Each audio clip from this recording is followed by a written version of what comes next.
और साथियों, इस महामारी के दौर में जहां लोग अपने घरों में कैद हो गए, डर कर घबरा कर कोई अपने घर से नहीं निकल रहा है, ऐसे वक्त में हमारे शहर के सहाफ़ियों ने जो जुराअतमंदाना कदम उठाया, हर जगह पहुंचकर, चाहे वो कारपोरेशन हो, चाहे कोई पुलिस स्टेशन हो, चाहे मालदा कॉलोनी हो, चाहे जीवन हॉस्पिटल हो, चाहे सिविल हॉस्पिटल हो, या कहीं पर गरीबों का मसला हो, वो आवाम के सामने सच हक बात आवाम के सामने पेश की।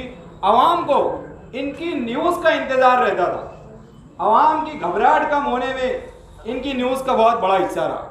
मैं अल्लाह ताला से दुआ करता हूँ कि सच और हक बात आवाम तक पहुँचाने वाले सहाफ़ियों को दिन दुगनी रात चौगनी तरक्की अता फरमाए और इस शहर से कोरोना महामारी को जल्द से जल्द ख़त्म करे। आमीन। शुक्रिया।